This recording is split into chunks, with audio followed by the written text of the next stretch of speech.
Hi guys, welcome back to the channel. My name is Sunidhi and in this video we're gonna solve some important MCQs for Jamia Millia Islamia entrance exam for MA Sociology paper. So let's start.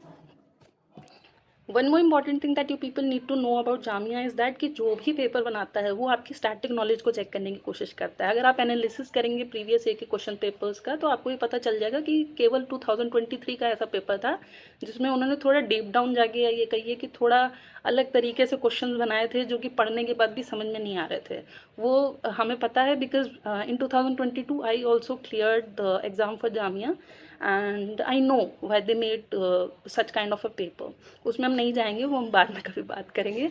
इन 2024 वो फिर से अपनी static knowledge पे वापस आ गए. Static knowledge से मेरा क्या है मतलब है, वो ये है कि जैसे कोई भी थिंकर के बारे में आप जब पढ़ रहे हैं तो आप उनके बुक्स, उनके concepts like for example Durkheim के बारे में बात करें तो उन्होंने 4 टाइप के सुसाइड के बारे में बात करी. उन्होंने क्या क्या इंपॉर्टेंट बुक्स लिखी, कौन से इम्पॉर्टेंट एरियाज़, ये कहिए कि उनके फील्ड वर्क एरियाज़ क्या क्या रहे, तो ये आपको पता होने चाहिए. बिकॉज़ वो आपकी स्टैटिक नॉलेज को ही मैक्सिमम, आप अगर क्वेश्चन देखेंगे तो मैक्सिमम से मैक्सिमम क्वेश्चंस जो हैं वो आपकी इन मतलब रटे रटाए क्वेश्चंस हैं कि कॉन्सेप्ट्स हमको पता है और उन्होंने डायरेक्ट पूछ लिया. ठीक है, कुछ कुछ ऐसे क्वेश्चंस होते हैं जो थोड़ा सा ये कहिए कि बुक से कोई स्टेटमेंट दे दी तो उसमें भी कभी कभी अंदाजन पता चल जाता है, मैक्सिमम पता है चल ही जाता है अगर आपने कॉन्सेप्ट्स को थोड़ा बहुत इधर से सुना बुना हुआ है. ठीक है, तो इस वीडियो में हम रॉबर्ट रेट इंपॉर्टेंट कॉन्सेप्ट्स, उनकी थोड़ी इंपॉर्टेंट बुक्स, उनके कुछ फील्ड वर्क एरियाज जो रहे हैं उनके बारे में बात करेंगे और उनसे रिलेटेड एमसीक्यूज को हम सॉल्व करेंगे. हम बहुत डीप डाउन नहीं जाएंगे बिकॉज हमें बहुत डीप डाउन जानने की ज़रूरत नहीं है. हाँ, ये है कि जो इंपॉर्टेंट कॉन्सेप्ट्स हैं उनको हम सेपरेटली किसी अलग वीडियो में हम उनके बारे में समझ लेंगे, क्योंकि कभी कभी समझने पे क्वेश्चंस आ जाते हैं. तो चलिए स्टार्ट. तो जो हमारा पहला क्वेश्चन है रॉबर्ट रेडफील्ड को लेके, वो एक पीवाईक्यू है 2024 का, question number 41. You can go and check the paper also. Which according to Robert Redfield is not the characteristic of little community: distinctiveness, homogeneity, location या self sufficiency. The answer would be location. ठीक है. तो इन्होंने 4 तरीके के मतलब 4 features बताए, like distinctiveness, smallness, छोटा होना, होमोजेनिटी, ठीक है, एंड सेल्फ सफिशिएंसी. तो ये 4 कैरेक्टरिस्टिक हैं या फीचर्स कहिए लिटिल कम्युनिटी के उन्होंने दिए हैं. ये जानना ज़रूरी है कि रॉबर्ट रेडफील्ड का जो फील्ड वर्क रहा है वो मेक्सिको में रहा है, जैसे कि टेपोजलैन एंड चैनकॉम नामक जो विलेजेस हैं मेक्सिको में, वहाँ पे रहा है. वहाँ से ही इन्होंने लिटिल कम्युनिटी के कॉन्सेप्ट को डेवलप किया. मतलब बेसिकली इनकी जो स्टडीज़ रही है, इनका जो फील्ड वर्क रहा है वो वहीं रहा है, because he was N anthropologist. अभी आगे हम जानेंगे. ठीक है, तो इनका फील्ड वर्क वहाँ रहा है. हमारा सेकेंड क्वेश्चन भी 2021 का एक पीवाईक्यू है. ठीक है, इसमें पूछा है कि the distinction between great tradition little tradition किसने किया, मतलब किसने बताया, तो वो भी रॉबर्ट रेडफील्ड होंगे. ठीक है, अगर ग्रेट ट्रेडिशन है, सॉरी लिटिल ट्रेडिशन या लिटिल कम्युनिटी लिखा है तो ज़्यादा कंफ्यूज होने का नहीं, वो सेम ही चीज़ है एक तरीके से. ठीक है, हम यहाँ पे उसको एक ही तरीके से ट्रीट करेंगे. तो ये जो कॉन्सेप्ट है ग्रेट ट्रेडिशन का लिटिल ट्रेडिशन का, ये रॉबर्ट रेडफील्ड ने ऑफकोर्स डेवलप किया है या फॉरवर्ड किया है.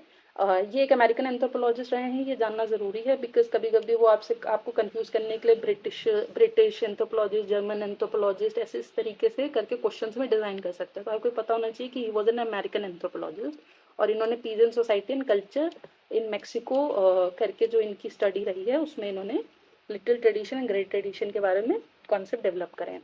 2 थिंकर्स के बारे में जानना ज़रूरी है. जो ये ग्रेट ट्रेडिशन लिटिल ट्रेडिशन का जो कॉन्सेप्ट है वो बाद में was taken up by Milton Singer and Vic Mackim Marriott in their respective studies in India. और ये दोनों ही थिंकर्स या कई स्कॉलर जो है वो इसलिए इम्पोर्टेंट हो जाते हैं बिकॉज इनका जो इस ग्रेट ट्रेडिशन और लिटिल ट्रेडिशन के कॉन्सेप्ट को अप्लाई करना है वो इंडिया में हुआ है. मतलब इनका जो फील्ड वर्क एरिया है वो इंडिया रहा है. जैसे मिल्टन सिंगर ने अपने structure and change in Indian society में इस काम को आगे बढ़ाया है. ठीक है, एंड मैकिम मैरियट ने विलेज इंडिया. ये मैं इसलिए बाबा मेंशन कर रही हूँ क्योंकि विलेज इंडिया और structure and change in Indian society, ये दोनों बुक्स हो गई. ये आपसे मैच द फॉलोइंग में पूछ लेंगे कि आप इनको मैच करिए. आगे क्वेश्चन ऐसा है जिसमें हमने आई थिंक तो मैकिम मैरियट के बारे में बात करी है. ठीक है, ये एक पीवाईक्यू है, रॉबर्ट रेडक्लिफ का नहीं है, लेकिन because great tradition little tradition के कॉन्सेप्ट से रिलेटेड है इसलिए यहाँ पे मैकिम मैरियट का भी इंपॉर्टेंट हो जाता है. ये भी 2021 का एक एमसीक्यू है, सॉरी पीवाईक्यू है. मैकिम मैरियट इन इन विशेष टू कॉन्सेप्ट्स नेमली, मतलब उन्होंने दो कौन से कॉन्सेप्ट दिए, एक है modernisation and traditionalism, Hinduism and Islamism, या parochialisation, universalisation, mechanisation and specialisation. बहुत धुंधला धुंधला, मुझे भी कम ही दिखाई दे रहा है।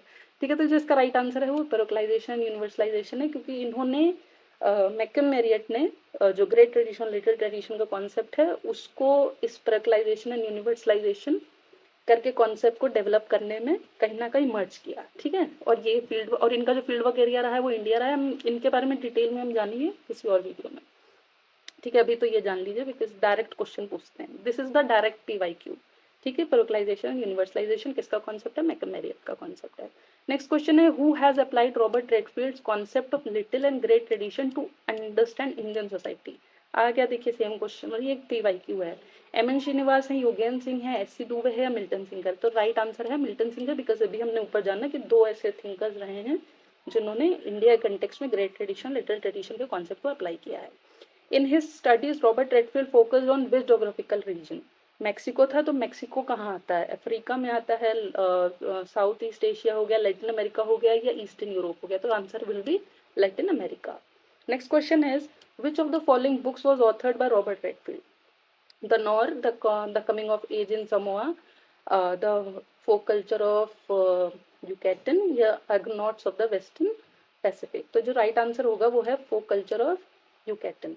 ठीक है, ये भी जानना जरूरी है बिकॉज ये जो जितनी भी इम्पोर्टेंट ये जो सॉरी जो बुक्स लिखी हैं ये ऑफकोर्स इम्पोर्टेंट हैं, बिकॉज ये आती रहती हैं, ये पूछते रहते हैं, और इनसे रिलेटेड जो थिंकर्स हैं वो भी बहुत इंपॉर्टेंट है, उनसे भी रिलेटेड क्वेश्चन बनते हैं। सॉरी, दो जो नॉर है वो चार्ट की बुक है 1940 की। सेकंड है कमिंग ऑफ एज इन सोमोआ, ये मैग्रेट मेट की 1928 की बुक है। फोक कल्चर एंड यूगेटन का हमने बता दिया, 1941 आप याद कर लीजिएगा ये बुक कब दी गई। ठीक है, और इस बुक में कौन से कॉन्सेप्ट को दिया गया वो इम्पोर्टेंट हो गया। ठीक है, नेक्स्ट क्वेश्चन हो गया, ये अभी हम आगे जानेंगे कि फोक कल्चर ऑफ यूगेटन में उन्होंने sorry folk and urban continuum के कॉन्सेप्ट को डेवलप किया, वो भी हम आगे जानेंगे। नेक्स्ट क्वेश्चन है, Robert Redfield studies contributed primarily to which area of anthropology. Anthropologist है, अमेरिकन एंथ्रोपोलॉजिस्ट है, तो कौन से एरिया में करा, तो उसका आंसर होगा अर्बन एंथ्रोपोलॉजी। ठीक है, आपको पता होना चाहिए। The book folk culture of Yucatan is written by, अभी हमने देखा रॉबर्ट 51 में इस बुक को लिखा है। नेक्स्ट, हाँ मैंने बोला ना फोक अर्बन कंटिन्यूम के बारे में थोड़ा जानना जरूरी है, तो वो कह रहे हैं कि one of the Robert Redfield जो ग्राउंड ब्रेकिंग रिसर्च रही that shed light on the concept of folk urban continuum is his extensive study of folk culture in Yucatan. तो इन्होंने इसी नाम पे फिर बुक भी लिख दी। यूगैटन एक सोसाइटी मान लीजिए, ठीक है, एक सोसाइटी है, ठीक है, उसके फोक कल्चर को इन्होंने पढ़ा। 1941 की बुक है, और कंडक्टेड एक्सटेंसिव फील्ड वर्क इन्होंने किया। ये एक मैक्सिकन प्रोविंस है, of course Mexico is his field work area. ठीक है, इन्होंने 4 टाइप की कम्युनिटीज़ के बारे में हमें बताया, मेरिडा, डिस्टैस, चेनकोम या टैस्की। ठीक है, ये बात ध्यान रखिएगा कि ये जो शुरू की 2 हैं, मेरिडा एंड डिस्टैस, ये अर्बन कम्युनिटी को रिप्रेजेंट करती हैं, एंड चेनकोम एंड टैस्की जो हैं वो फोक कम्युनिटी को रिप्रेजेंट करती हैं। फोक और अर्बन कंटिन्यूम का ये हो गया कि फोक सोसाइटी वो हो गई जिसमें बहुत ही ऐसे प्रिमिटिव काइंड ऑफ सोसाइटी है, मतलब वो इनिशियल सोसाइटीज़ नहीं होती थी जो ज़्यादा मॉडर्न नहीं है, ठीक है, ज़्यादा हम कहेंगे कि डेवलप्ड भी नहीं है। ठीक है, जैसे उन्होंने लिटिल कम्युनिटी के बारे में बताया कि वो होमोजेनिटी है, स्मॉलनेस है, डिस्टिंक्टिवनेस है, सेल्फ सफिशिएंसी है, तो इस काइंड ऑफ सोसाइटी है फोक सोसाइटी। जो अर्बन कम्युनिटी या सोसाइटी है वो किस तरीके की, वो हमारी जैसी मॉडर्न सोसाइटी है। ठीक है, जो आजकल की सोसाइटी से आप उसको रिलेट कर सकते हैं। ठीक है, तो अर्बन फोक अर्बन कंटिन्यूम का मतलब ये हो गया कि देर इज, इन्होंने ये सोसाइटी के बारे में पढ़ा, and there is some kind of, ये नहीं है कि हम एकदम सेपरेट कर सकते कि this is folk and this is urban. कुछ कुछ इन दोनों के सोसाइटी के जो कीड़े हैं, there is some link between these kind of societies. ठीक है, उनका ये कहने का मतलब है, ऐसा नहीं कि एकदम ही सेपरेट है। मतलब हो गया ना, जैसे हम गांव से आए शहर में रहे, तो ऐसा नहीं हमारे अंदर से गांव निकल गया। ठीक है, हमारे अंदर गांव की भी कुछ ना कुछ कल्चर, ये सब चीज़ें अभी भी जिंदा है। तो हम ये नहीं कह सकते कि हम एकदम सेपरेट हैं विलेज से, हम एक अर्बन हो गए, नहीं, हमारे अंदर कुछ ना कुछ वो ऐसे मान लीजिए कीड़े हैं अभी भी। तो फोक अर्बन कंटिन्यूम का मतलब है कुछ कीड़े इनको जोड़ के रख रहे हैं, ऐसा मान लीजिए। ठीक है, समझ सकते हो। तो ये मैंने इसलिए समझाया क्योंकि आगे वाले जो MCQs हैं वो इसी के ऊपर बेस्ड है, फोक अर्बन कंटिन्यूम के ऊपर बेस्ड है। ये 4 कम्युनिटीज़ वैसे तो नहीं पूछेंगे, लेकिन आप थोड़ा ध्यान रख लीजिएगा कि शुरू की, और ये ऐसे भी पूछ सकते हैं क्रोनोलॉजिकल ऑर्डर में या सीक्वेंस में बताइए। तो पहले मेरिडा हो गए, फिर डिस्टास हो गए, ये चैंगकॉम हो गया, टैस्की हो गया। तो 1 2 3 4, तो इसको ऐसे सीक्वेंस में अरेंज भी कर सकता हूँ। ये अर्बन और ये फोक, ठीक है। नेक्स्ट आ गया match the match list 1 and list 2, ठीक है। तो फोक अर्बन कंटिन्यूम अभी हमने पता है, तो ये तो रॉबर्ट रेट है। अर्बनाइजेशन सॉरी यूनिवर्सलाइजेशन एंड परोकलाइजेशन अभी हमने पढ़ा था, मैरियट का है। ट्राइब कास्ट कंटिन्यूम जो है वो है एफ जी बेली का। एंड डोमिनेंट कास्ट, ये याद कर लीजिएगा, डोमिनेंट कास्ट का concept is given by M N Srinivas. ये एक PYQ है, ठीक है, और हर पेपर में पूछा जाता है। ये ध्यान रख लीजिएगा कि ट्राइब और कास्ट कंटिन्यूम एफ जी बेली का है, कंफ्यूज नहीं होइएगा फोक अर्बन और ट्राइब कास्ट को लेकर, ठीक है। नेक्स्ट क्वेश्चन हो गया, विच of the following pairs is correctly match regarding, ठीक है। तो फोक सोसाइटी, अर्बन सोसाइटी, ये हमें पता ही है, ठीक है, यही होगा। नेक्स्ट जो ये मैकेनिकल सॉलिडारिटी, ऑर्गेनिक सॉलिडारिटी है, ये डरखाइम का कॉन्सेप्ट है, ठीक है। एंड जेमन शाफ्ट एंड जेसल शाफ्ट जो है वो टोनीस का है, ठीक है।